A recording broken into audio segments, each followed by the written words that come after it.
For the next 100 days, I'll be trying to make my own legacy in Sengoku Dynasty. Starting with nothing, I'll need to build and expand my village, free all 11 regions from bandits, pirates, and rogue samurai, plus start a little family. So like and subscribe if you're into that, and let's get on to day 1. My journey started washed up on a beach somewhere in feudal Japan. With nothing but the clothes on my back, I grabbed anything I could find among the wreckage of our boat before testing out this ore-looking thing I'd picked up. Whack. Hiya. This game is a bit of a survival game at first, the typical gather and craft we're all used to. So I started gathering things and made myself an axe first. Look at me, I got an axe now. Ooh, down you go. It didn't take me long to find my friend Aiko, who'd been with me in the boat. I built her a fire, and then when she took a little swim, I did too. Oh, I think we're drowning.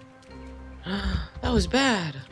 Okay, clearly I can't swim. Never mind that, guess it's land for me. We'd ended up here running from a war in our home village, and it didn't take me long to see this place wasn't much better. I followed a path that led to this village named Sosogi, or what was left of it anyway. In the middle of the burnt buildings, I met this guy named Toshichi. From him, I learned you have to have permission from the abbot to start a new settlement, but maybe not to rebuild an old one. So I took the old village bell from Sosogi he gave me and got to work. I used my axe to clear out some of the burnt buildings and chop down the old bell tower. Excuse me, sir. Oh, then put up my new one. I mean the rebuilt one. Shh, don't come for me, Abbott. Now it's time for my house. Okay, let's build it here. Hacha. I need logs. Go get him, mate. Chop. Oh no. Oh. As I was finishing up the walls, a lady walked right through the middle, and I guess I must have almost hit her with my hammer. I'm not trying to attack civilians. Oops. A few trips for sticks later, and my walls were done. I'd already grabbed plenty of grass along the way for the roof. Instead, though, my hammer broke. I will definitely be wanting some metal tools soon. By evening, I finished my house, including a bed and hearth on the inside. Woo. Then spoke again with Toshichi. He suggested speaking to some different people in the area, a warrior, a priestess, and an impure. Sounds like a good job for tomorrow. With only one house, I left Eiko on the beach for now, and woke up the next morning to find this guy named Chasuki hanging out by my bell tower. He was a refugee too, drove out of his home by war. I couldn't turn him away, and just like that, I had my first villager. I put him in my bed for now, and got right to work on another house. Lots of rest breaks and a few more broken tools later, I had 2 houses. One for me, and one for Chasuki. Aha. I'd forgotten about Eiko at this point, I think, and continued clearing out more of the burnt bits when I got this notification. I'd leveled up a few times already, I just hadn't taken the time to do anything about it. So I pulled up my inventory this time and started checking the tabs. I eventually found it in this Legend tab, where you can unlock different perks depending on the type of experience. In the way of the leader, I chose improved crop growth and reduced meal consumption for villagers. I'd also unlocked some craftsman perks, which I spent almost all on improved stamina for building. After just 2 houses, I was already tired of getting tired. I didn't have any warrior or monk perks yet to unlock, but I took a look at them anyway before taking a quick lunch and getting back to work. With my new craftsman perks, I was able to build with no breaks at all now, and this storage went a lot faster. I wasn't sure how anything worked yet, and just stuck some of my leftover lunch in it for my new friend. I wonder what he's doing now. I found him in the first house just sweeping the floor, and decided he definitely needs something better to do than that. And I started work on the first of many production buildings, this forager's hut. As I was making one last trip for materials to finish it, I wandered into this beautiful pink place that had been calling my name. The lady working there wound up being the priestess I was supposed to talk to. She told me about the other villages here, and I went back to work for now. I'm sure she's probably got a quest for me if I ask. But I've got some building to finish first. Ooh, look, it's a bird nest. And there's a fox. It's a fox. Oh, it's so cute. No, what are you gonna do? Come here. There's no reason for you to kill it. Come here. No reason. Probably can't even eat the fox. Okay. I eventually got back on track and finished the forager's hut, Woo! cooking up the eggs I'd found for dinner, then eating them with the birds flying overhead before calling it a night and going to bed. I focused on clearing out most of the burnt stuff the next morning. Well, until my axe broke anyway. Then I assigned Chisuke to gather stuff for us at the forager's workplace. Unsure of how much to gather of anything yet, I just added a little bit of everything. After that, I learned I didn't have to build a whole new house and just added another bed in the first one Waka, waka. before welcoming a new refugee, ご健勝にて安心申す。 Matsu. I started to put her to work at the herbalist station, but didn't have any supplies to make the healing brews in it. Then I accidentally switched her to Chisuke's forager's job, which completely cleared it all out and I had to add again. Okay, that's a little annoying. With poor Eiko still hanging out on the beach, I went back to talk to the priestess, Shiomi. She had some stuff for sale, I just didn't have any money yet. Then I wandered into this old broken bridge I'll have to fix, and this guy with a spear on his back. He made me a little nervous, but I talked to him anyway. に会うこと慎重にせよ He told me about the Enjiro rebellion and seemed nice enough, 早く起遊せよ but I still wasn't too sure about him. This copper I found will sure be useful though. I'd picked up a copper knife somewhere along the way, but it's my axe and hammer I really want to upgrade. I finished out the day finally asking the priestess about her quest. つまらん。 She sent me to take a cooked egg as an offering to this Inari shrine, then rewarded me with a gobo seed bag and some coins, along with a bunch of experience. もうよい。 This unlocked even more perks, including some in the monk tree. I used them to help me get more of these perks even faster by upping my experience gain. I started building some paths for my village on day 4. There are several you can unlock, but I've only got dirt or sand to choose from for now. Then I finally remembered Eiko was waiting on the beach. Uh-oh. I felt a little bad and made this slightly bigger standard house for her to stay in. It wasn't long though, and it was done. I hoped Eiko hadn't given up and left. Or worse, but she was still there laying on the beach where I'd left her. 嬉しゅう存ず。 Thankfully alive. I finally invited her to join the village too. Now you just need some work to do. I built this workshop first, taking a quick break when I spotted another rabbit. Then when I finished the building, I realized the woodworking table probably wouldn't do much good until the villagers have some wood. Guess I'd better get started on this woodcutter's hut. Once it was done, I set Eiko to chopping down trees, only to find she needed an axe. Which I suppose makes sense, so I crafted a few and stuck them in storage. One more refugee arrived that day, and I invited her too, putting her straight to work, making axes for Eiko. It's day 5 now, and I've got 5 people in my village, well, including me. Even more excitingly though, it's summer. In this game, the seasons switch every 4 days, changing the types of plants and mushrooms that can be harvested or grown. Like these berries. So I adjusted the settings for Chisuke's foraging. Garlic is out and berries are in. At this point, I'd noticed my village's needs at the bottom. For now, I only have to worry about keeping them fed, but looks like I'll need to manage heating soon too. I decided I should start working on building up my reputation here in the valley, 三河を見て喜び申す and set off to help the impure this time. He was helping this guy who'd refused to leave the burnt village and wasn't doing so well. He suggested talking to this lady about finding some help for ご him. 健勝にて安心申す。 She gave me 2 choices. A medicine that will definitely cause pain but might save him, or something that will end his pain for good. I thought for a while, struggling to decide, eventually choosing the first option and hoping it might save him. What would you have done? After collecting the charcoal she needed, I took the medicine to the man and hoped it was for the best. Either way though, at least I completed the quest.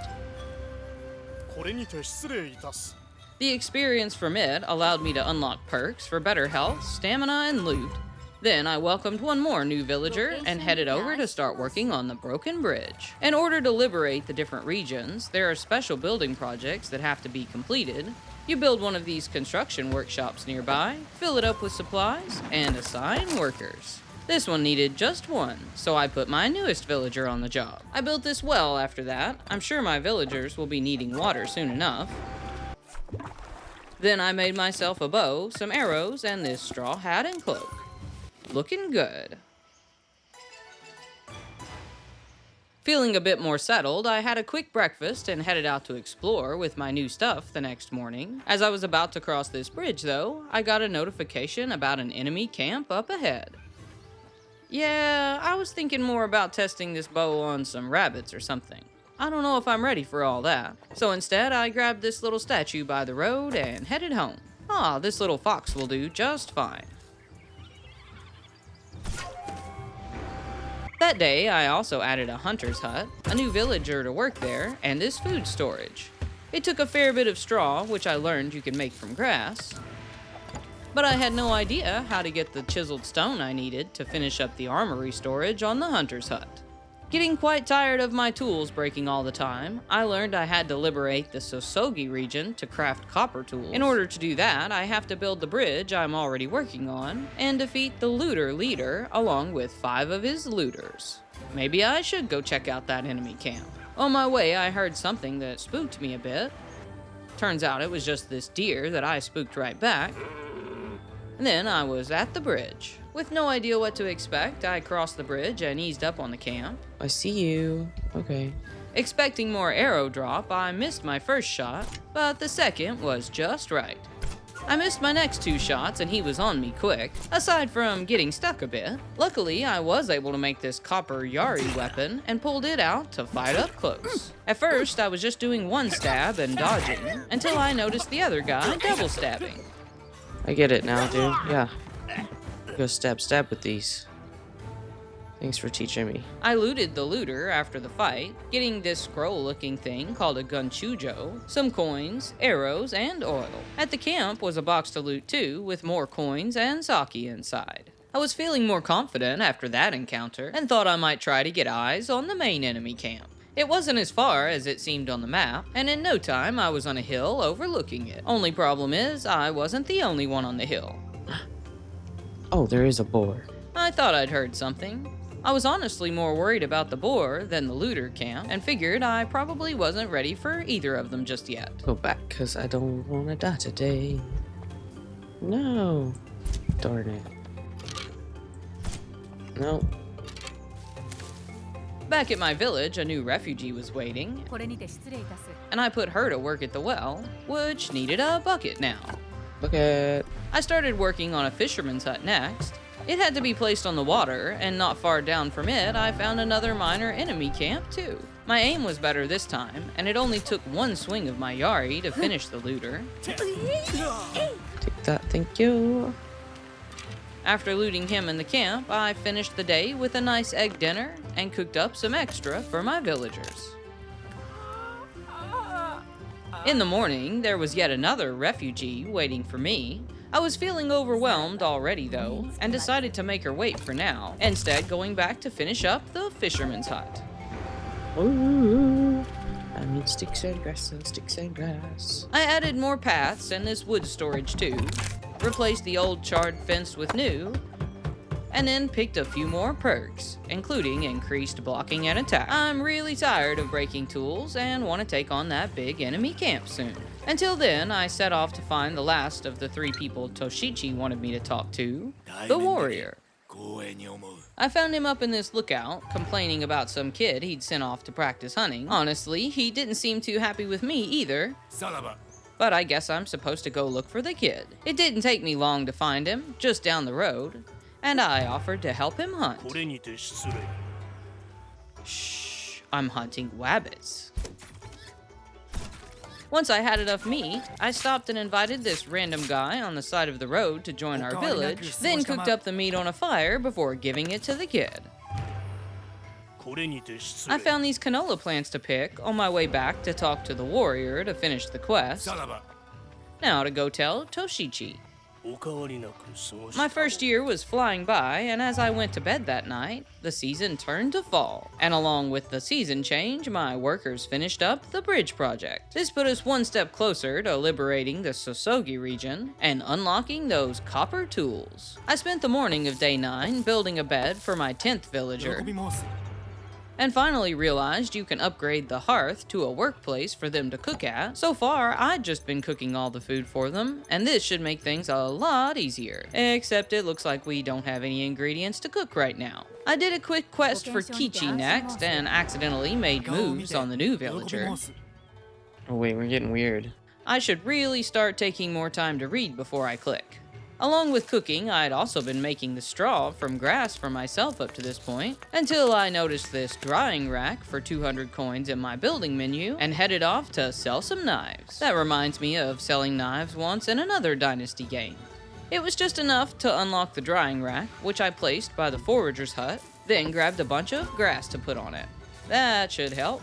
I was getting really tired of making straw. After that, I had a slightly awkward conversation with Chasuki. He wanted some rope and a copper knife. The rope was easy enough to make with straw now, but I couldn't craft a copper knife yet. I only had this one I'd found. I guess I could give it to him, so I took it off my hotbar and handed it over. More motivation for me to get this region liberated faster. And until then, I can just use this stone knife. That evening, I wandered into the mountain region, hunting rabbits and mushrooms. But that wasn't all. I also found another minor enemy camp. This one had a bandit, which ended up being a little tougher than the looters. Oh dang. Or I just did a really bad job fighting her. No. Die. Oh, that was bad. Ooh. I'm not sure, but she almost beat me to death with her paddle. It was so bad I took some time to practice my defense before looting the camp and going home. I was still trying to figure out the numbers to manage my villager needs. It was pretty obvious the green was good and the red was bad. I just hadn't figured out yet that the number in the parentheses is what you have in storage. Guess I'll make these extra straw cloaks to help with heating just in case. Day 10, I worked on adjusting things, so all the numbers were green at least, which meant collecting even more grass for straw my villagers can turn into cloaks. I added another new building that day too, a mining post. It needed clay to make it, and I had to go across the cold fall water to collect it. Look at that though, Dynasty level 7 already. And now I can go to the abbot for permission to start a second village. Yeah. Day 11 started with another minor enemy camp. This time the bandit was much easier to deal with, mostly because she got stuck. I was pretty excited to find another copper knife on her, and a few more coins of course. Then there was a boar up ahead, and I turned around when I saw it, going back to the village, which I just remembered doesn't have a name. I took a while to think, eventually settling on Olos. I had enough villagers in Olos now that beverages had become a need, so I built this beverage storage by the food storage. After that, I built a second standard house with 2 more beds for these refugees that were waiting at the bell, inviting them through the village needs all out of whack. Now I had a new maintenance need to deal with, and along with it, the beverages and heating were all in the red. I put the new people to work, one mining stone and the other drying grass for straw, collected some water from the well, upgraded my bed, and spent the evening unlocking more perks, including one for effective heat distribution to help with my heating needs problem. Tired of building, I took off the morning of day 12 to finish the next quest Toshichi had given me. It led me back near the big looter camp, where I'd seen the first boar, so I was a little hesitant to rush in. Eventually, I found this lady Sayuri and offered to help her too. Turns out she only wanted the bridge rebuilt, which I'd already done.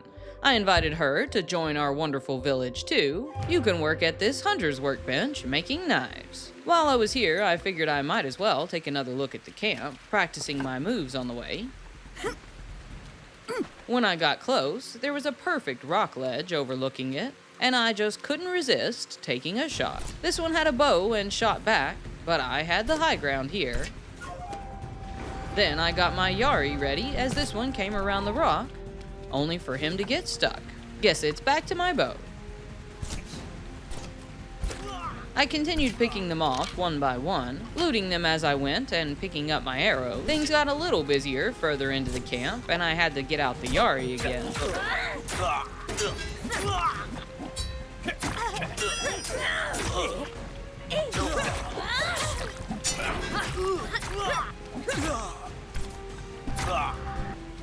Luckily, they were all pretty spaced out, and it wasn't long I had eyes on the looter leader. I really hadn't intended to take on the whole camp that day. It just sorta happened. Their leader was definitely the toughest enemy I'd faced yet. I know how to block now, though.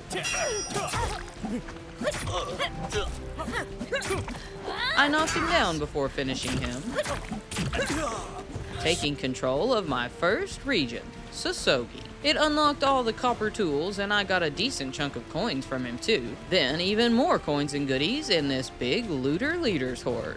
There were more looters down another path I'd skipped, and I figured the extra XP and loot sure wouldn't hurt. But only 3 shots in, my bow broke, leaving me in a bit of a pickle. Thankfully, at least the one enemy got stuck on a rock, leaving me to deal with only 2 at once. And by the time I finished them, the stuck guy had just given up and headed back to his post. I took him out next, along with 4 more, leveling up in the way of the warrior on the last one. As I was clearing up the last of the loot, I got the notification that my villagers had finished production for the day and consumed their needs. It happens at the same time every day, according to this little clock thing up here. Today, though, it also reminded me that the season was about to change again. And next up is winter. This was my first winter, and I wasn't exactly sure how it would go. I was mostly worried about food, but then it hit me that there might not be any grass. So I made myself a copper comma, along with the rest of the copper tools, and spent the last night of fall out collecting grass.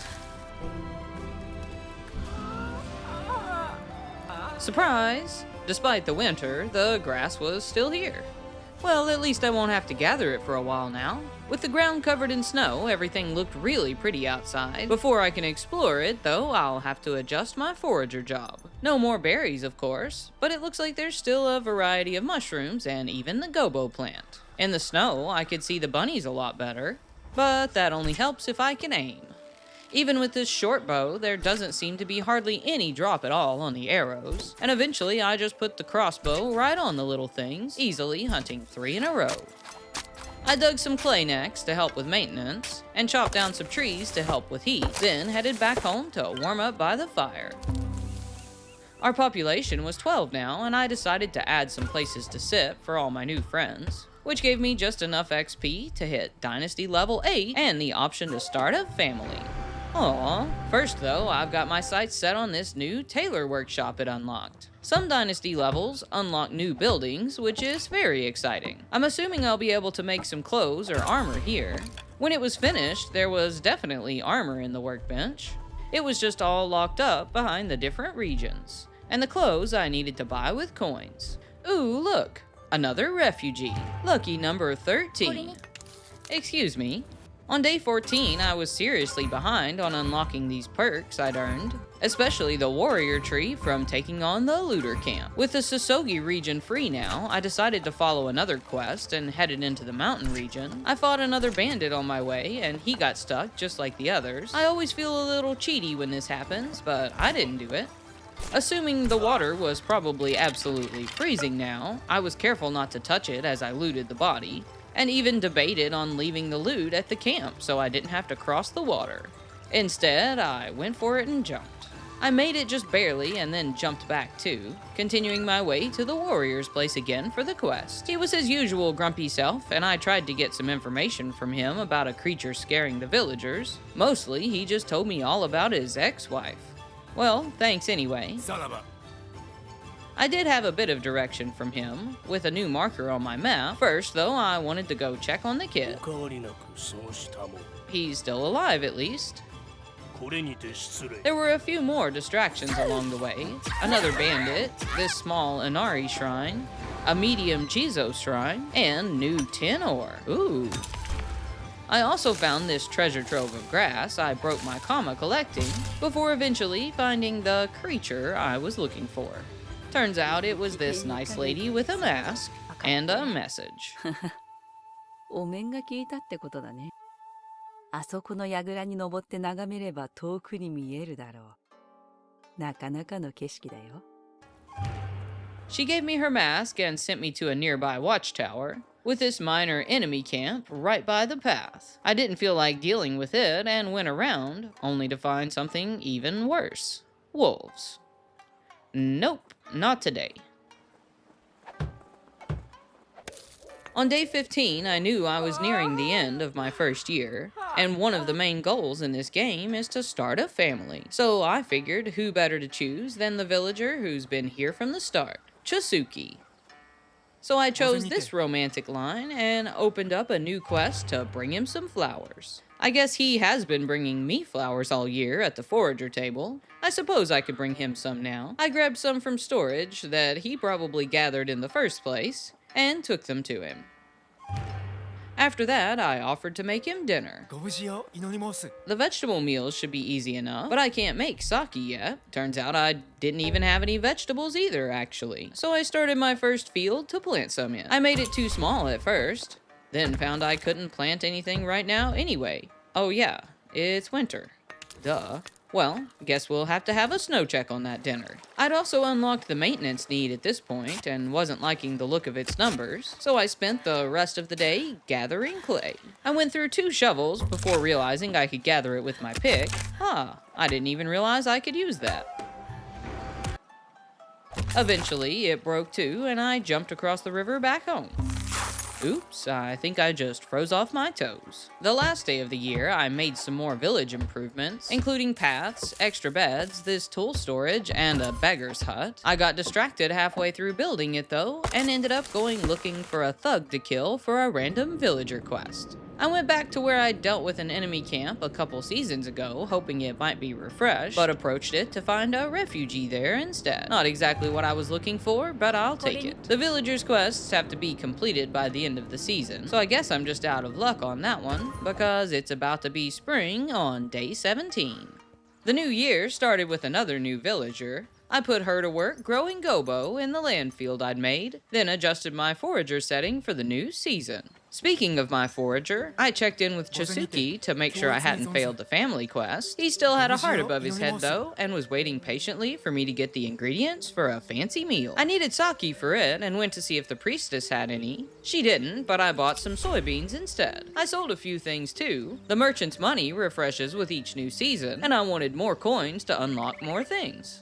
Like these very uncomfortable looking shoes. They were better than my old ones at least. After that, I found a merchant on the bridge who had even more stuff and money. No sake still, but I made a bunch of knives to sell to him, along with some other random junk. Then spent the rest of the day building another house so I could invite even more villagers.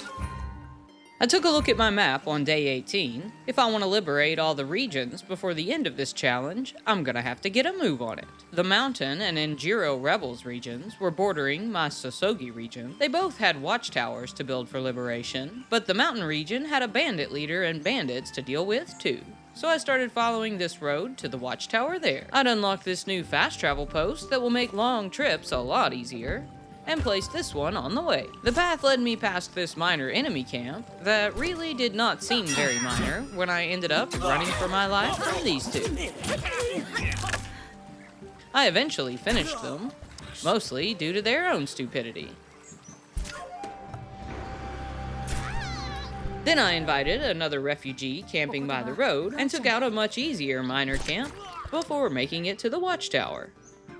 I built another fast travel there and started working on the construction workshop. I'd already brought everything I needed to build it. Now I have to fill it up with supplies. I used the fast travel, which I hadn't even noticed yet cost coins, and grabbed everything I needed from back home. Then when I got back, I realized I'd forgotten more bamboo and thought I might find some nearby. Instead, I found a cave with some fuzzy new friends outside. Bears. I only saw the one until now. Either way, I was very happy to have a fast travel. Take me home, please. That evening, I wandered into a cloth trader and bought all the flax and hemp she had. Now I can use this loom to make some linen. I also turned some of it into seed bags so I'll be able to grow my own. Day 19, I cautiously went back to bear territory, putting the rest of the stuff in to construct the watchtower, then assigned 3 of my people to work there. Hopefully their usual jobs aren't that important. Back at Olos, I started work on another land field and this new water field. Look guys, we've got a swimming pool now. I didn't have anyone to work at them yet though, and went off to make some copper knives to sell next. Then decided to add another forager's table, which I also didn't have anyone to work at. I went looking down some paths to see if I could find any stray refugees, but didn't have any luck. Maybe if I make the place look a little more inviting, they'll just come to me. After unlocking a few more perks, I went hunting the morning of day 20. I hadn't hunted any of these deer yet and figured it was about time. I gathered 10 for a long time too, then wandered into another bear. Nope, definitely not. Ooh, look, more ore. Well, I was supposed to go to this tower forever ago anyway. When I got to the top, I got a nice drone shot. It showed me a few different villages, and then finally the Abbot's Mountain Temple. I pulled up my map to have a better look at its location. To find the temple region had an extreme threat level, the highest of all the regions. Guess I've got some work to do. Luckily, I was already on the path to unlock the next region, and with it, some bronze weapons and armor, which I'll hopefully be able to use to take on the bandit leader in the next region. As the season changed to summer that night, my workers completed the watchtower in the Rebels region, liberating it and unlocking the new gear. I'd already been smelting tin and copper to make bronze, and had plenty to make my first true set of armor. Ooh, look, I'm all shiny now. You know what's even shinier though? This sword.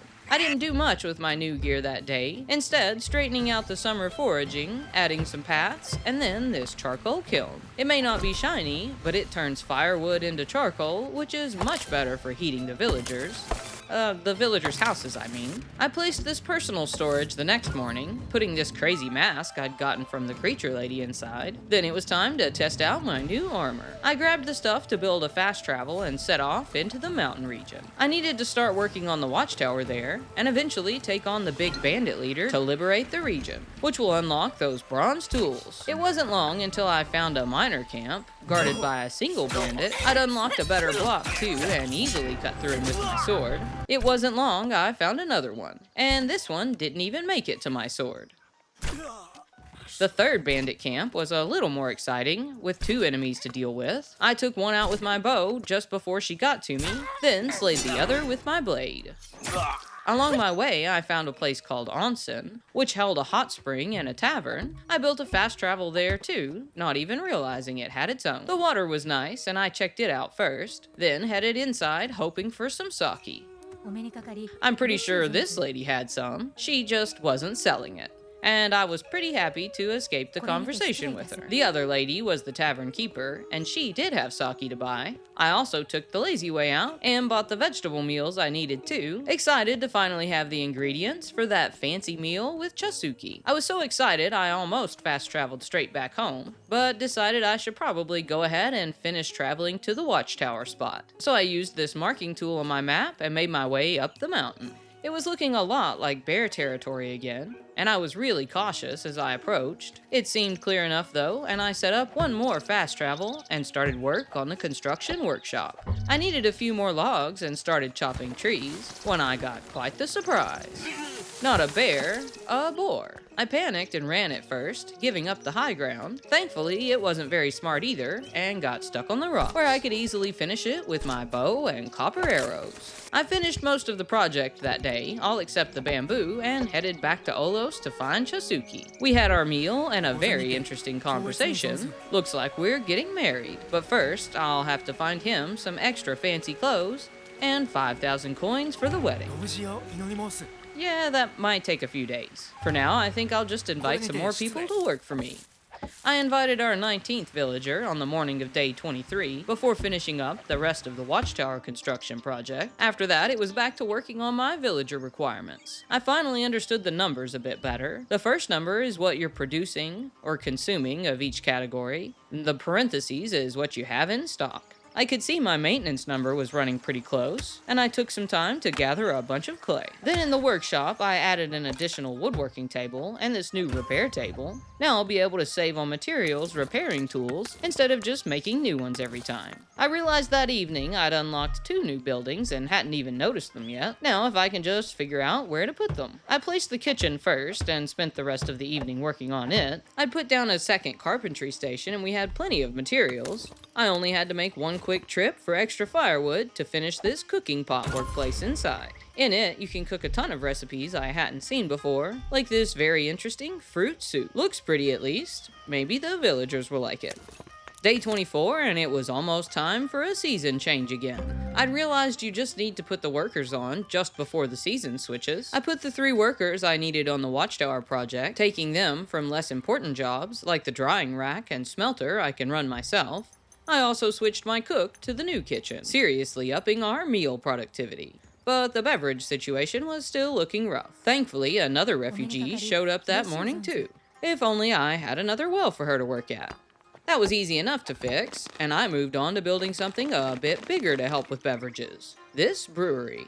It was quite the job, but it was a lot easier thanks to a perk I just unlocked. The efficient builder lets you deliver more resources with each hit, making this wall go a lot faster. This building's furniture needed ice and iron ore. I didn't have either of those yet and finished up what I could before calling it a night and moving on to day 25. The Watchtower was completed overnight, and it was fall again now. Another refugee had appeared, and I invited Miss Meme to join our village, putting her to work at the second woodworking table making tools. Then I adjusted the farming and foraging settings for the fall before asking around for quests. Yo Meme wanted me to hunt a bear.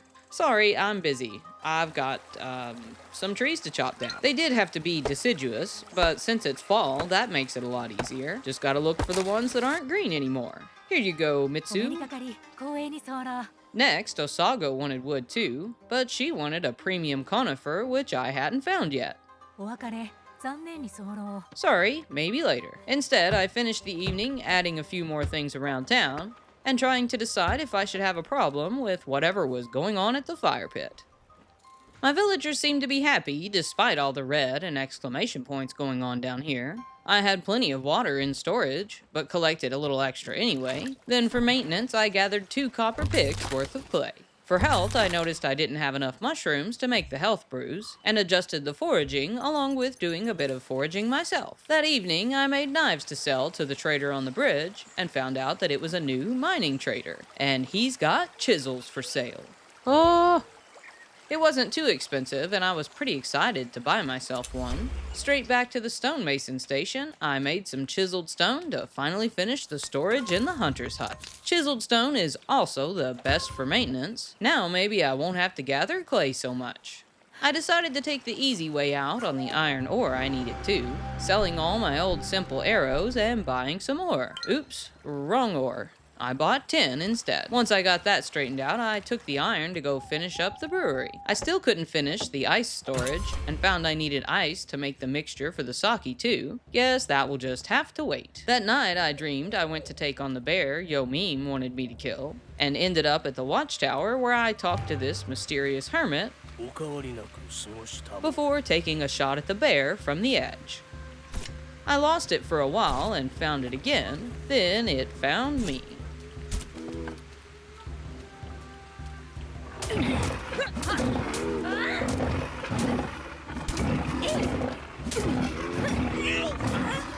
Thank goodness I woke up. You know what? I think I might just stay home and build today. Oh no.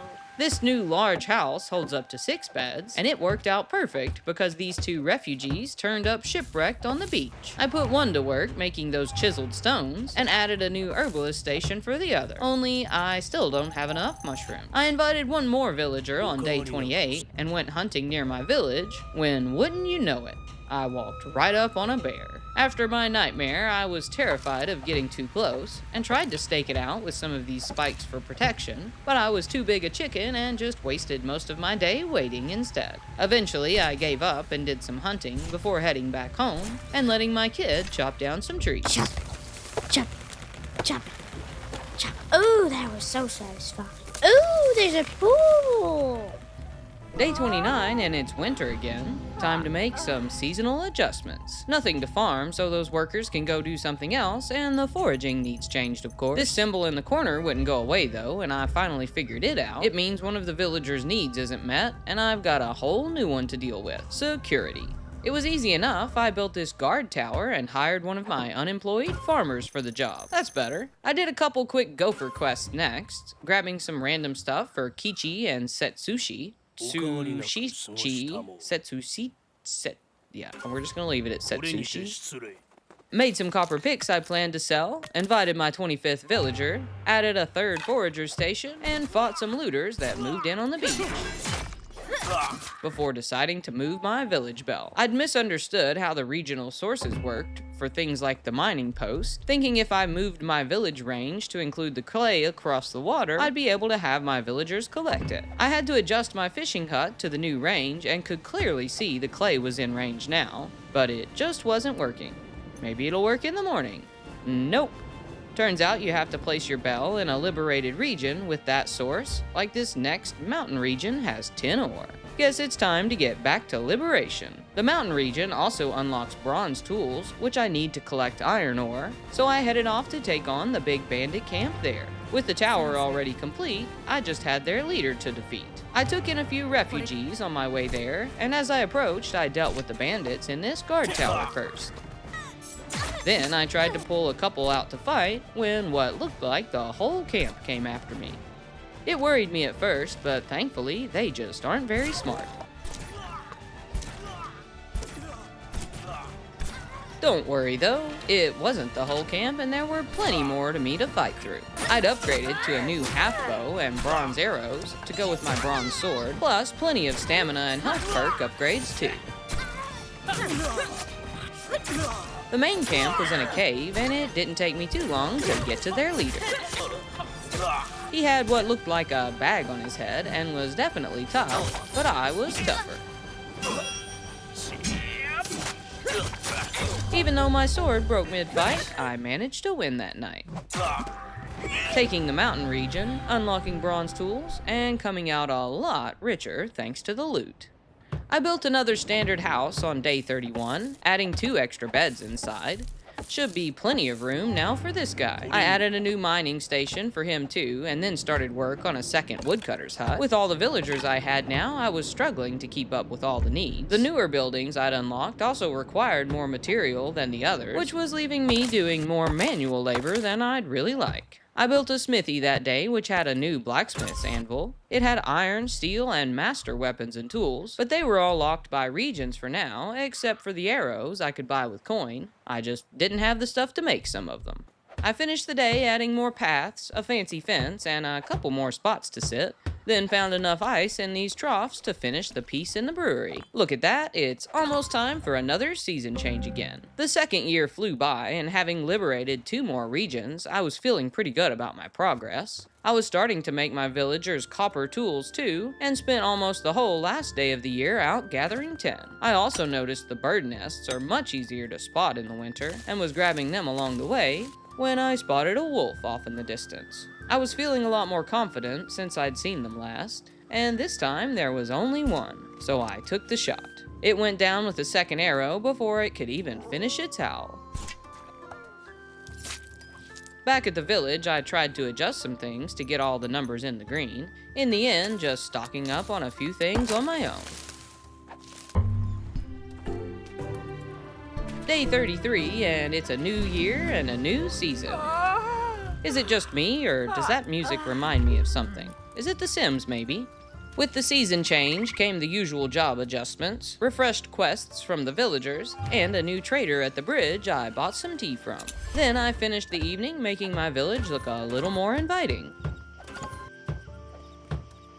Don't you love my little zen garden? I stayed close to home on day 34, working on a tavern for my village. It was probably my biggest building yet and took a ton of supplies. At the end, I was left with this cooking pot workplace that I needed, well, a cooking pot for. To make it, I needed iron, which I can actually gather now once I make myself a bronze pick. But first, look at this. All my village numbers are green for once. Might make some extra food just in case to keep it that way. I went looking for iron on day 35. I knew I'd seen it before, if only I could remember where it was. Eventually I found it just east of the hot springs, gathering all I could find and then following the road east to check out my first town, Iwasaki.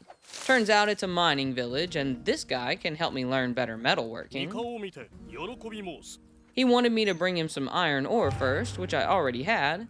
これにて失礼いたす Then he told me he was working to buy his freedom, and I could help him by making pickaxes and shovels for him. That would be easy enough, except it's steel and iron tools, and I don't even have those unlocked yet.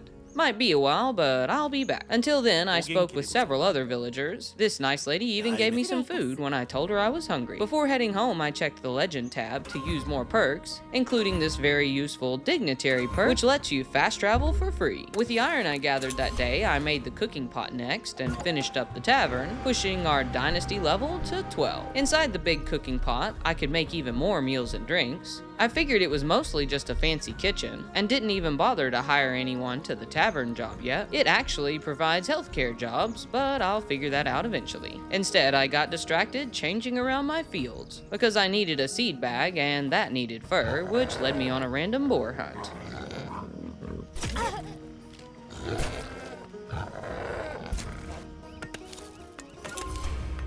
Aren't all those green numbers just beautiful? I was running out of space for villagers again and built a new house on day 36 and made myself a bronze comma when my copper one broke. Is it just me or does this one have a little more reach? In order to make the iron and steel tools I needed for the Iwasaki quest, I was going to have to liberate more regions, specifically the Iwasaki region. It had a moderate threat level, along with this smaller Central Plains region, and I set my sights on freeing them next. Well, after I built this paper-making place, it led me to chopping down more trees and getting distracted again. I gathered clay, recruited another refugee, hunted some boar, 2 more refugees, met another rebel, walked up on this place and turned around, then spent the evening trying to fix the needs the additional villagers had messed up. I'm sure one more villager won't hurt. I'll just add a new fisherman workplace for you. It was summer again and I needed to adjust all the foraging in fields. Then I got back to finishing up the paper maker. I didn't have everything to use it yet, and moved on to working on more villager needs for the rest of the day. More meals and drinks for storage, a second stonemason for maintenance, straw cloaks for heating, and bamboo bottles for health. I rearranged things to add another water field on day 38, planting this lotus that can be used for some different health recipes. I added this old cart too, which I just thought looked cool. Then went to the trader to sell some stuff. I'd been selling all sorts of random tools and even fishing nets, trying to save up enough money for the wedding. I hadn't forgotten, it was just taking me a while. I picked more perks too that day, including one for a more effective healthcare distribution. Right now, the ingredients for some of the better health items just seemed a bit overwhelming. At least I won't have to worry about stone jugs for a while. I did mostly more of the same on day 39, collecting things, crafting stuff, and hunting. This day though, my hunting trip took quite the turn. After finding a field absolutely full of deer, I noticed I'd wandered into boar territory. I wouldn't mind hunting boar too, and cautiously started looking around, not really wanting one to sneak up on me, but something else snuck up instead. I never saw the bear until after I heard it, and I managed to fire off one pitiful arrow before turning around to run. Hopeful it wouldn't be as keen to run off the edge as I was, I jumped right off this small ledge, and despite a bit of blood, just kept on running. I eventually looked behind me to see it stuck back on the rocks, and decided this was my chance. I got 2 shots in before it got smart enough to run around. Thankfully, it wasn't smart enough to zigzag, and just as it was about to get too close, it fell. The bears so far had made me completely avoid some areas, and I went home pretty happy with myself that night, spending the evening making a ton of chiseled stone so I wouldn't have to worry about maintenance for a while. I finished up the last day of summer building a new large house, inviting more villagers than I probably should have, and selling as much as I could before the season change. I also found this really pretty shrine just outside of Iwasaki, and was sad I didn't have any sake. Then I gathered a bit of iron ore nearby, and what's one more villager? Well, at some point today, one more villager opened up the spiritual need. Fall arrived the next day, and with it, the usual gathering and field changes. Then I took a look at what I needed for that spiritual requirement. I needed a better axe to chop down the fruit trees for the prayer beads, and I didn't want to spend any coin to unlock anything else just yet. So for now, I put some of the little Jizo statues I'd collected, and figured I'd come back to that. because I almost had the 5,000 coin I needed for my wedding. Since all the merchants had more money now with the new season, I took a bunch of copper kama to sell, and it was just enough to hit my goal. While I was in Iwasaki though, I had another goal: start building this bridge so I can liberate the central region. These wolves had other plans, but I dealt with them easily enough, and spent the rest of my evening working on a fast travel and special construction workshop. Day 42, I checked in with Chisuki to make sure he hadn't forgotten about me. I still needed the elite clothes too, but unlocking them cost an extra 1,200 coin. So instead, I added this path leading to a new house I built because there were more refugees hanging around. After that, I needed more security and added another watchtower. Now, maybe I can try again for that spiritual need. I unlocked and crafted this new Jizo statue, which I can use to build this cute little shrine. Not only does it look cute though, it also provides 250 spiritual jobs. Well, that's a little better at least. But that day, I also unlocked another new need: luxury, and finally figured out the tavern keeper provides 300 luxury and healthcare. I continued growing my village and dynasty through the fall. As it turned to winter, we completed the bridge, taking my 4th region, the Central Plains. This unlocked a new tea house I needed paper for, then this healing compress that will be useful for me and the villagers. See, this guy already wants some. Here you go. I spent the morning of day 46 adding yet another house, and worked for a while on one of the paper making processes, and started rebuilding my fields because my workers weren't at their max with the current field size. I was a bit frustrated that I didn't get anything at all back from destroying the old ones, especially when I realized they still weren't at full capacity. Yeah, my math was a little off. Too bad. Definitely not doing that again. Then I squeezed in a 3rd forager's workplace, and my 3rd shrine too. I invited 2 more villagers early the next day, added another well, and then rearranged the mining post so I could squeeze in 1 more stonemason. I was struggling to keep up with maintenance without eating into our wood production. I brought this villager some ore she wanted and spent most of the evening decorating. Day 48, and it was the end of another year. I had 7 more regions to liberate before the end of my 100 days, all with more difficult enemies than I'd faced yet. So after moving my paper to the next part of the process, I fast traveled to Outpost 4. I'd planned to go to a watchtower, just not this one. I waited out a bear and fast traveled again, this time to my outpost at Onsen, which is also not where I wanted to go.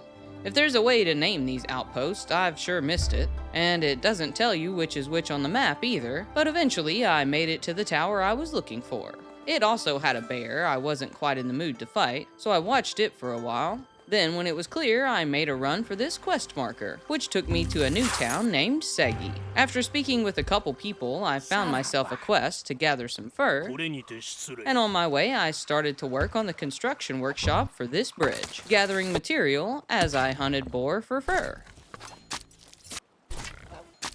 When I returned the fur, I was sent off to get a half bow I already had, and instead ran home for the rest of the material for the bridge. I knew if I could finish it by the end of the day, my workers would build it when the season changed. It didn't take much longer, and I put off the quest there for now, heading home for the night to use the paper I'd finally finished for this new tea house. First thing for the new year, I straightened out all of the farming and foraging. Some things like tea and soybeans only grow in spring. Then I had more paper finished and found at 10 coins apiece, it was quite the money-making method. I spoke with the guy about the bow next and headed off for a special hunting quest. They were having a hunting party and sent me off for 2 boar.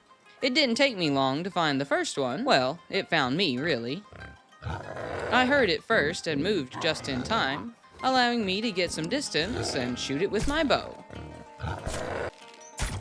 The second one was so easy, I even got a 3rd. They seemed impressed enough with my skills and sent me after a spy. I ran into an enemy camp on the way with a deserter. He was a bit tougher than the looters and bandits I'd dealt with so far, and my bronze arrows weren't enough to stop him from getting to me. I couldn't get it to switch my weapon, and things got a little crazy before I managed to finish him. The camp loot was noticeably better too, which was nice. Then I got back on track looking for the spy. Once I made it to the quest area, I'd also found I'd entered wolf territory. And look, there's one now. It jumped me, and after I shot it, I thought I heard another one and had a look around, never even noticing this guy. I guess it never noticed me either, as I skinned its buddy, continuing my search. I never found the spy that day, instead running into these refugees. By the time I'd invited them and given them jobs, it was dark and I wasn't about to spend the night with the wolves. No thanks, I'll come back another time. I did some chores around town early the next morning, and it was finally time for a very special day. After selling paper, I finally had enough money to unlock the elite clothes, and still have 5,000 left for the wedding, so I crafted them myself and found Chasuki. With no time to waste, we got married that day. Since we were married now, I moved him into my house. It's time to start a family. I had to get a few things first, and then poof, I was pregnant. Pretty sure it doesn't work like that, but now we wait.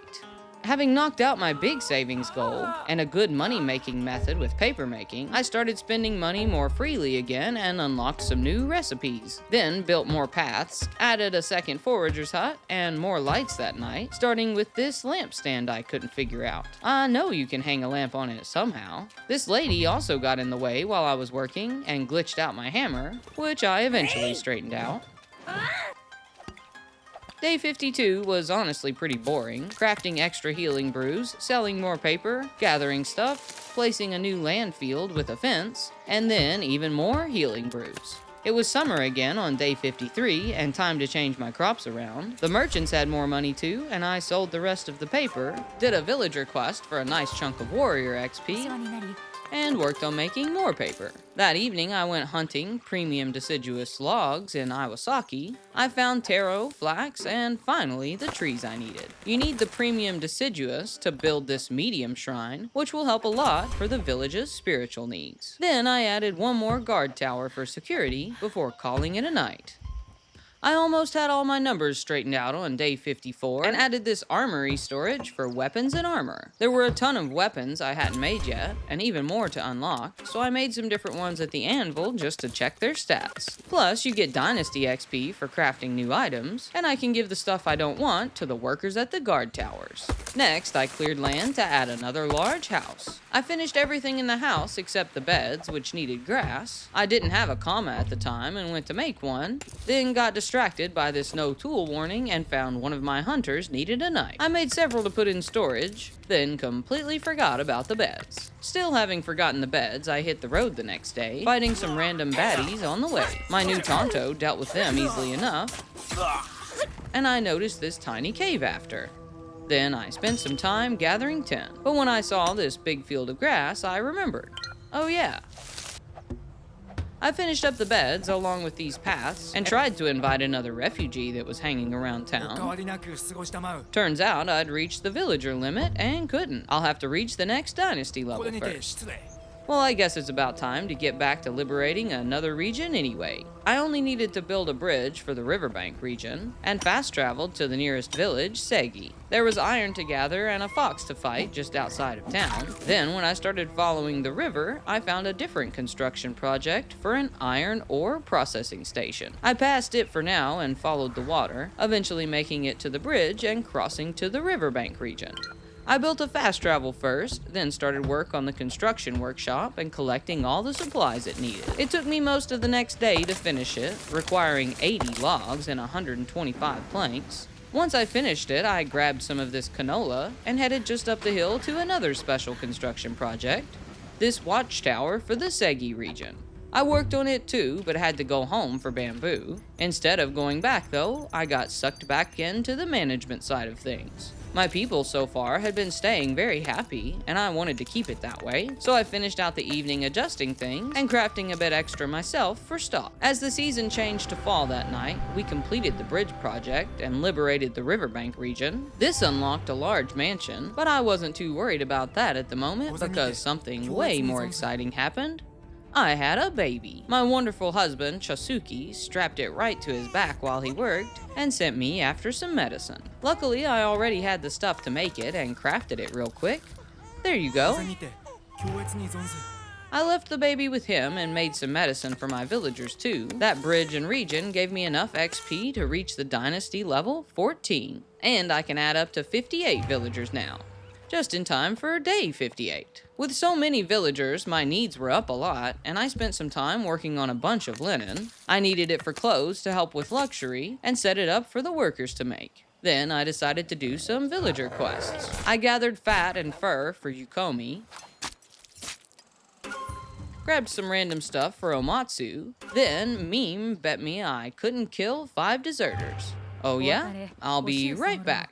I knew right where the deserters were on the map, just outside of Segi. I almost shot some refugees first by mistake, luckily realizing it before I took a shot. Probably not the best place to camp out if you ask me. Time to kill some deserters now. There were sure a lot of them, and like the other enemies, they really just weren't very smart. Otherwise, I probably would have been in a little over my head. I took out a few more than 5 before calling it a night, and headed back to Meme for my reward.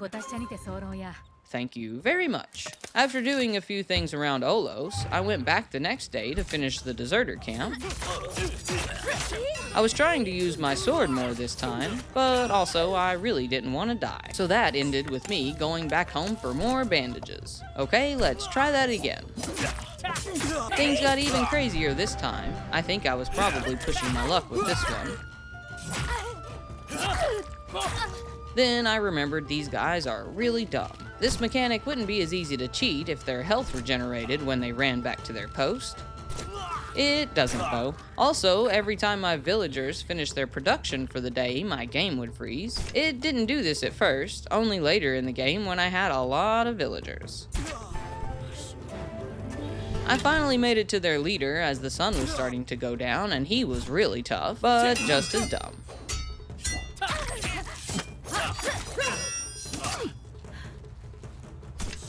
Either way, I got the loot, and this was the best one yet, with iron armor inside the chest. With the deserter leader defeated, I just needed to go finish the watchtower now to take the Segi region, and I got right to doing that on day 60. Once I finished up its supplies, I headed down to the river to set up the iron processing plant too.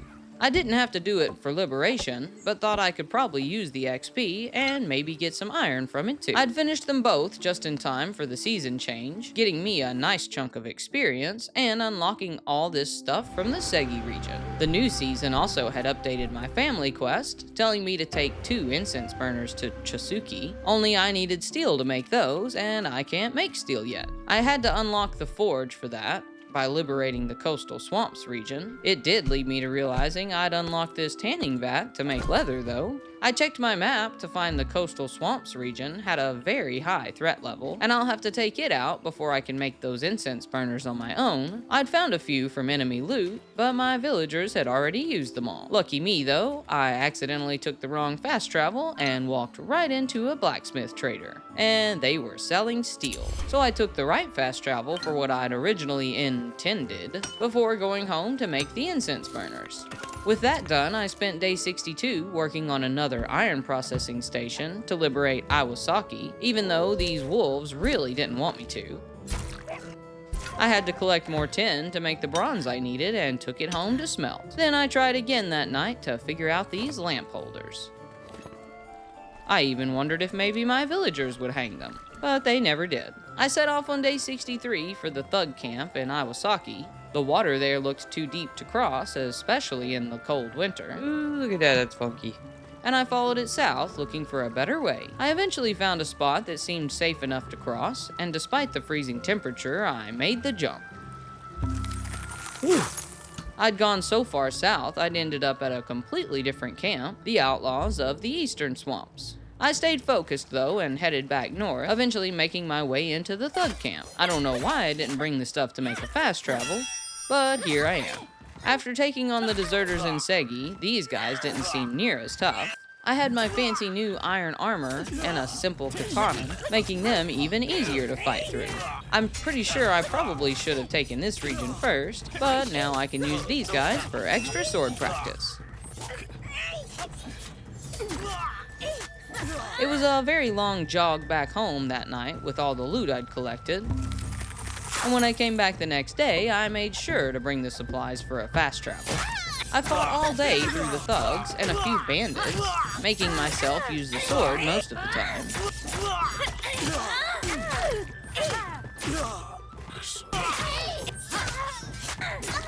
Then as the sun set, I made it to the thug leader. He was tough, just not tough enough.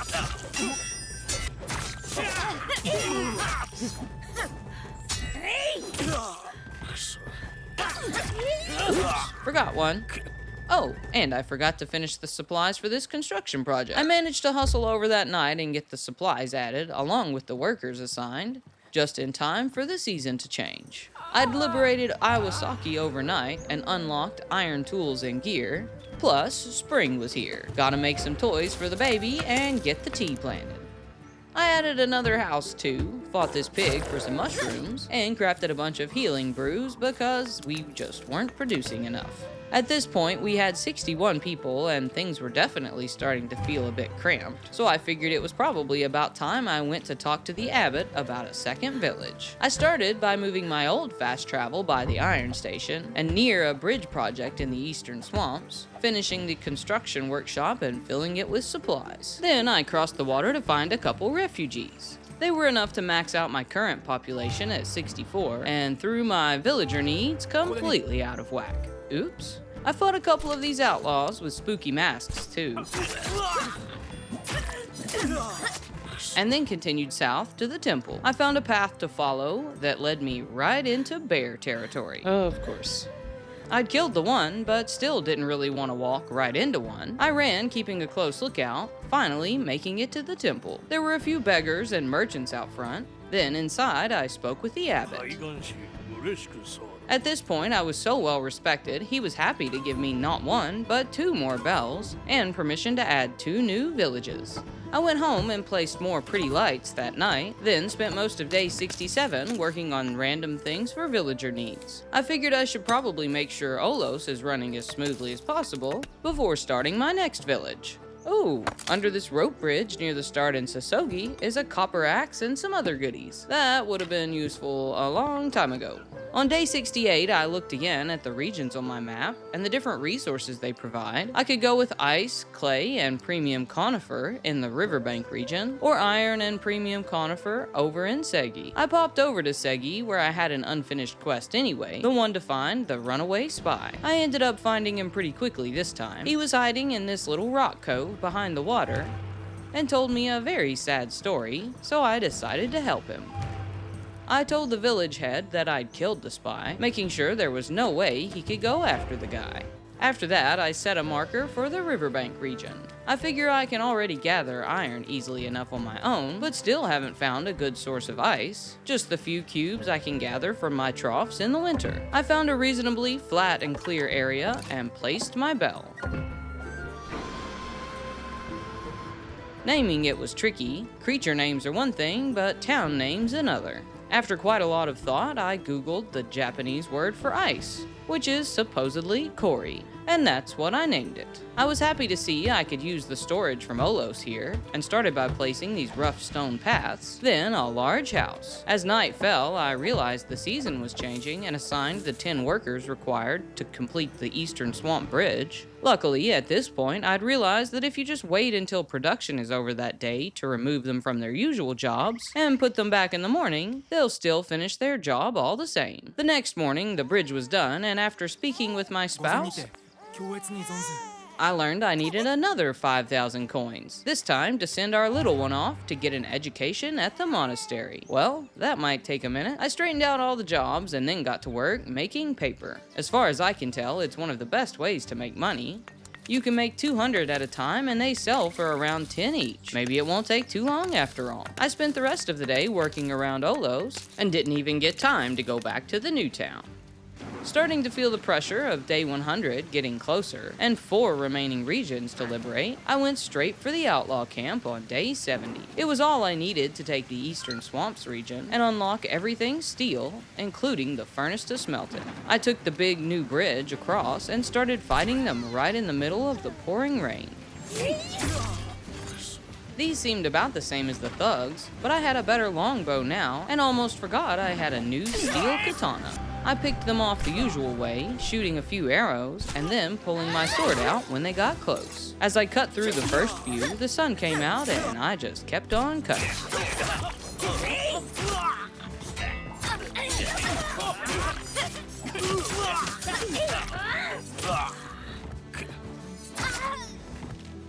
It didn't take me very long to get to their leader, and despite being very fast, he just couldn't cut through my iron gear. Finishing him liberated the region, leveled up my dynasty, and unlocked steel, which was quite a big deal. Plus, I got around 3,000 coin from the loot, which will be great to help me fund our kids' education. I invited this guy outside to live at Cory, then built the small Tatara furnace I needed to start smelting steel. The rest of that day, I finally went back to Cory, where I already had 2 refugees waiting.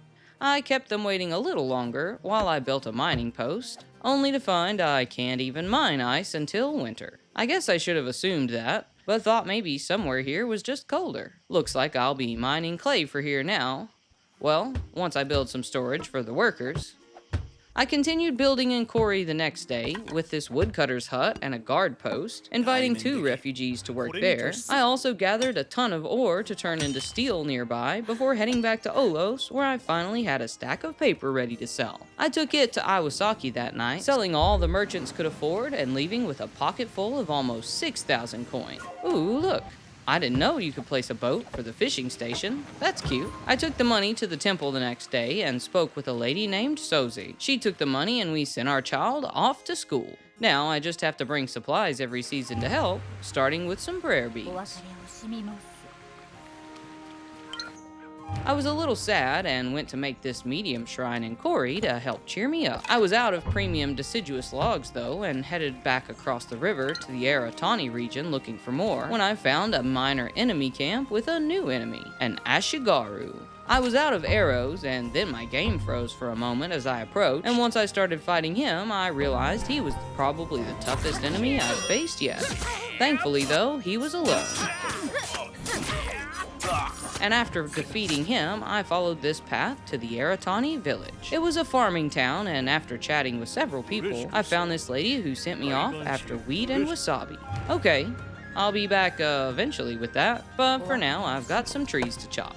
I found my first paper tree here, then chopped the premium deciduous I'd been needing to finish the shrine. Good night. Day 73 brought fall and a new family quest, 10 candles to take to Soze. I grabbed some iron for this guy while I was there, did a bit of work around Olos, then headed back to Cory. I built a land field there for farming, added a couple more beds, invited Shute, my new turnip farmer, built food storage, and then headed back to Aratani to deliver the wheat and wasabi.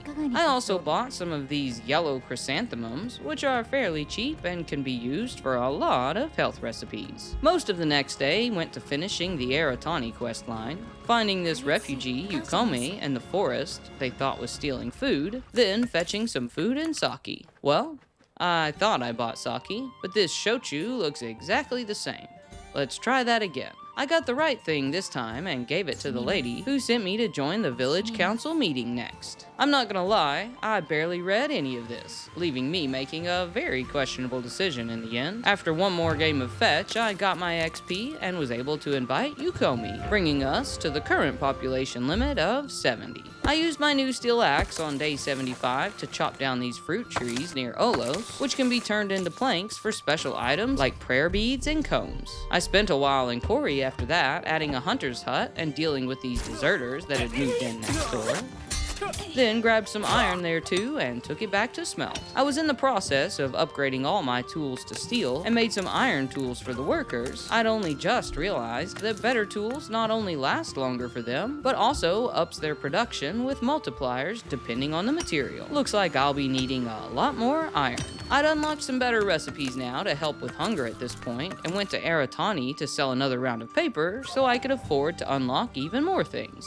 Then, nearby, I found another Ashigaru camp, but this time I was well stocked with new iron arrows. Funnily enough, it froze again though, right before the fight. Once I dealt with them, these boars tried to get in on the fun. Hi. Sorry, this is just a party of one. Winter was here again, and I took some money to Soze the next day to better my child's education, started work on an ice storage I needed ice for, built a second tavern in Kori. I'm gonna run out of sticks soon. What will I do then? And gathered a bunch of iron that was apparently guarded by boars. At the end of the day, my people had collected enough ice to finish its storage. Then I added a beverage and wood storage there too, along with another ice storage in Olos. The next morning, I dealt with some of the usual village management issues and headed off in search of the Ashigaru camp in Eratani. It got interesting pretty fast when I ran into not just one, but two bears. I watched them for a while, eventually just going around. There were wolves in the way too, then this very large, legendary boar. After that, I made it to the camp where I placed a fast travel. Even though it was getting dark outside, I took some new steel arrows and started working my way through the first guards. This region was marked as a very high threat level, and it definitely lived up to the hype. They were tough, and there were a ton of them. It ended up taking me 2 days to finish all of the Ashigaru and bandits scattered through the camp. So instead of telling you all about it, I think we're long overdue for a montage.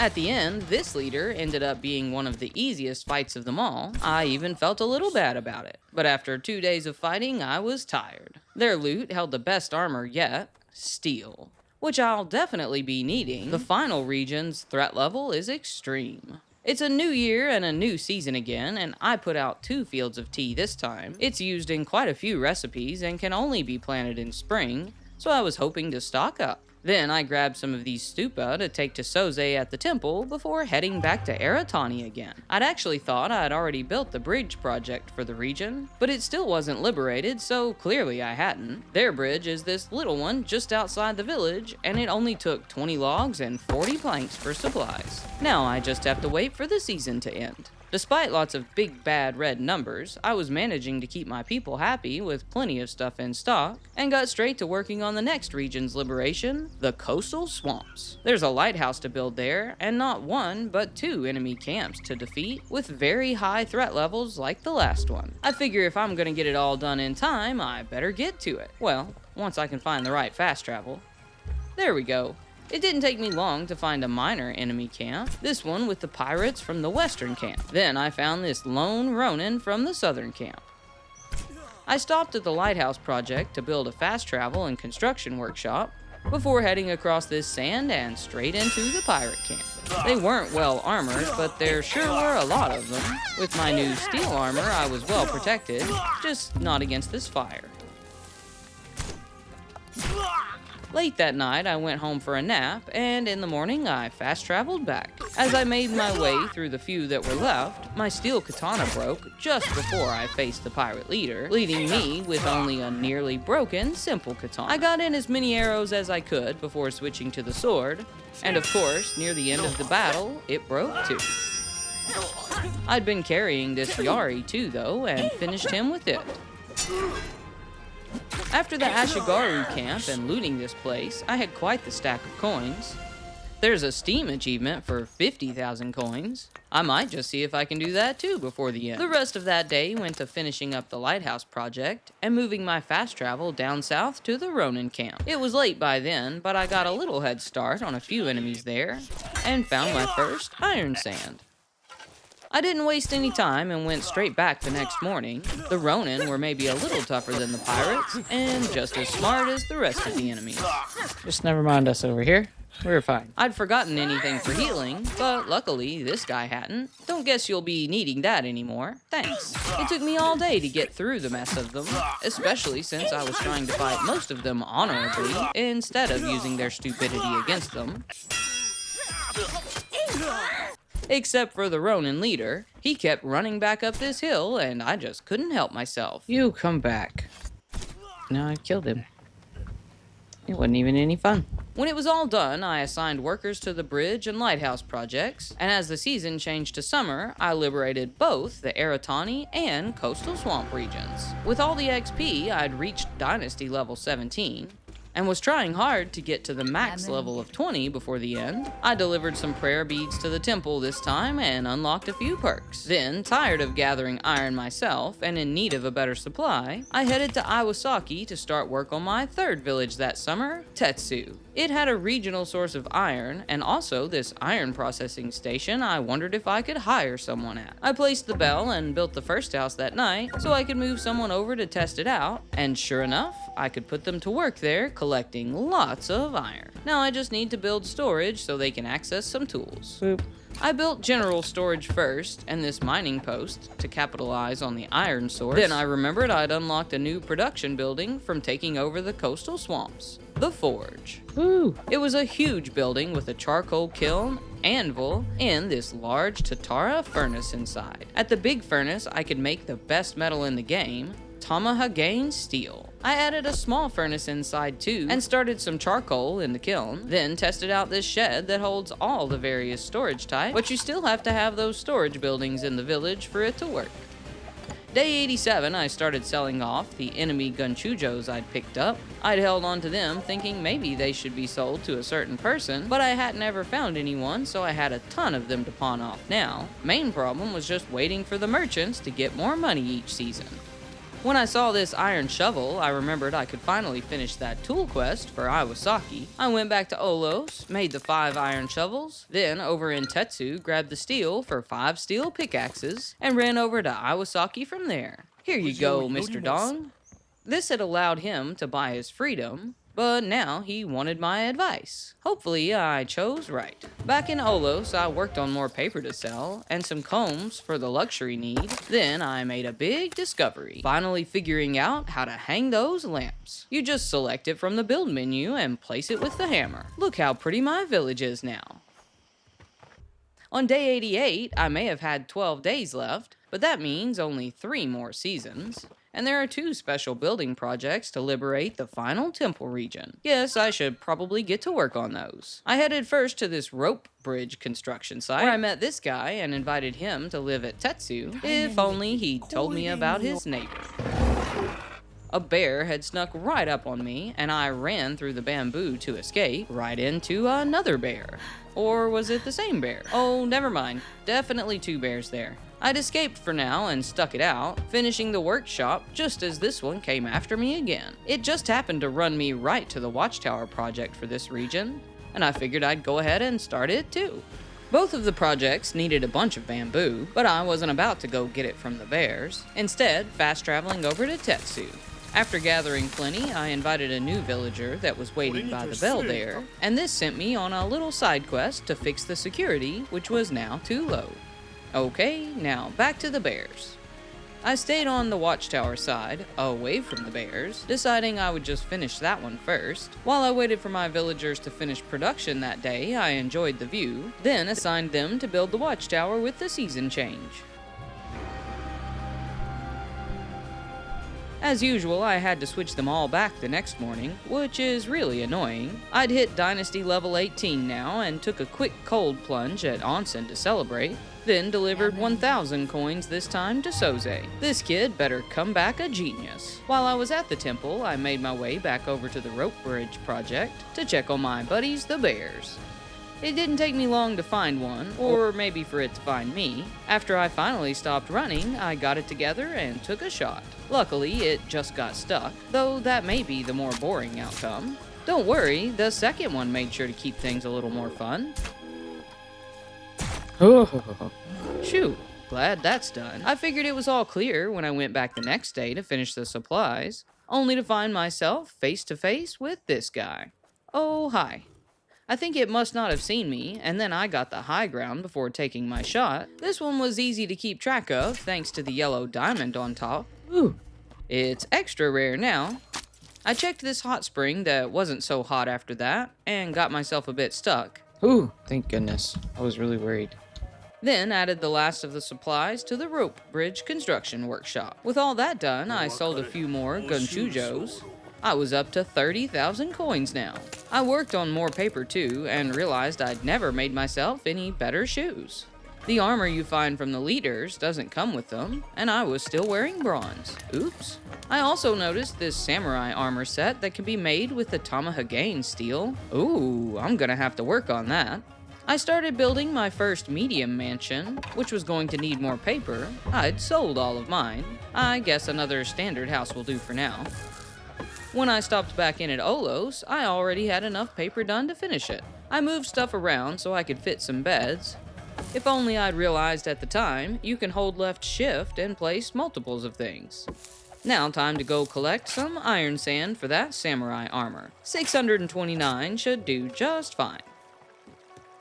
I invited Yasaburo to join us the next morning and put him to work turning it into the Tamahagane steel. Then spent the rest of the day looking for premium deciduous trees to build another medium shrine. I'd found them somewhere easily enough before, but couldn't remember where. I eventually found these just outside of the Ashigaru camp in Aratani, if you wanted to know.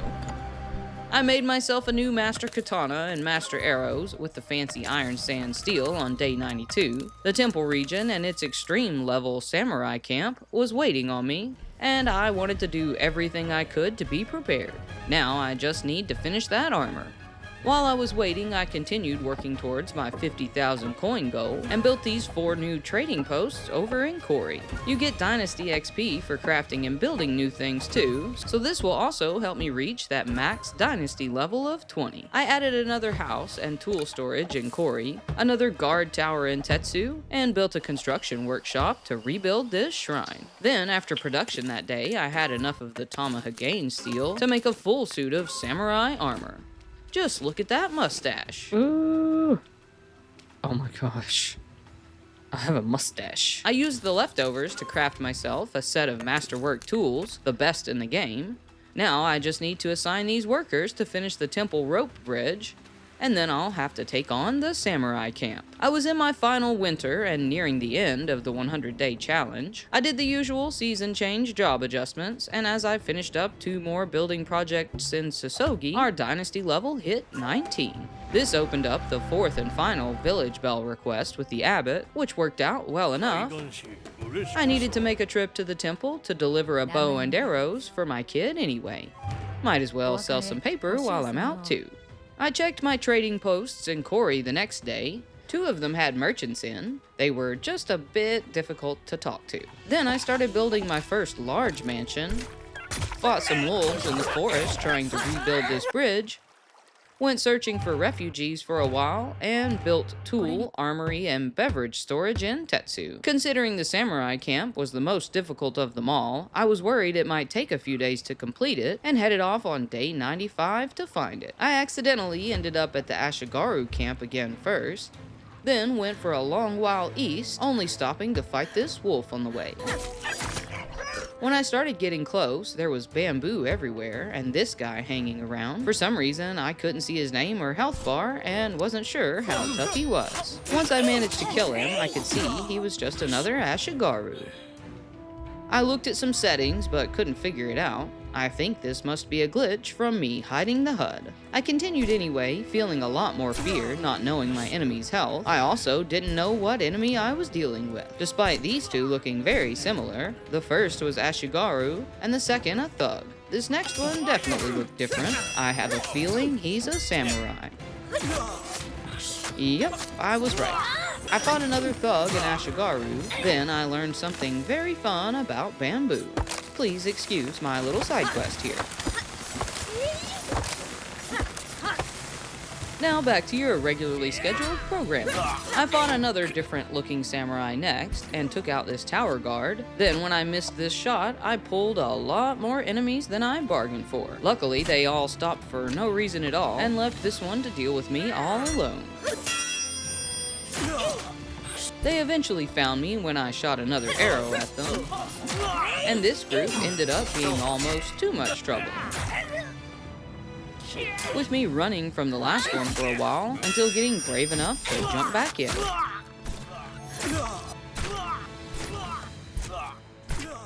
Before traveling back, I spent the morning finishing up my large mansion. Just look at all these beds. Okay, back to the samurai now. I nearly died once early on, fighting 3 at a time. It's too bad I can't bring some of my villagers to help even things up a bit. After getting my revenge, I was more careful with the rest. Things seemed to turn really quickly, and if I were to get knocked down, that would probably be my death. It took the whole rest of the day to fight through the samurai camp, with me logging out in the middle to fix their health bars. They also have a blue poise bar, which is what causes a knockdown. I just realized I've gone this whole video and never even talked about it. Just as the sun was setting, I approached the samurai leader, and my gear was looking really rough. My master katana was about to break, and my longbow too. But I was too close to turn back now. I used up some final warrior perks and started the battle. Ooh! I really wanted to earn this one and fought most of it with my sword. First, what was left of my master katana, then an enemy steel katana I'd picked up, and finally this master tanto I'd made. I was really careful with my blocks right up until the end. His health was so low, I just couldn't help myself. Luckily, I killed him before he killed me, reaching Dynasty level 20 and liberating the temple region. Behind him was a shrine and his loot, with a nice chunk of change, which was just enough to get me to my 50k coin gold. That night, we finished up a few more projects as it changed one last time to spring. I'd managed to liberate all 11 regions of the valley and reach max dynasty level, but I still had a bit more work to do for the main quest. This hermit was waiting with a nice cutscene, and that was that. 納屋のみんなは安堵しているわ。 So I finished out my final season not doing anything too exciting, except maybe placing my 4th and final village bell. I named this one Furutsu for the fruit trees in the temple region where I'd placed it. This game was a lot of fun, reminding me of the 100 days I spent in Medieval Dynasty, and Bellrite a bit too. On day 99, a new update dropped, noticeably changing the look of the quest markers and making some big changes to the guard towers. Why? Along with this, they also added a raiding system where you have to defend against enemies raiding your village. Sounds fun, right? Too bad for this game, I'll be calling it a night. Got any suggestions for my next game to play? Maybe another dynasty? Let me know in the comments. Then if you liked this story, be sure to go check out another one.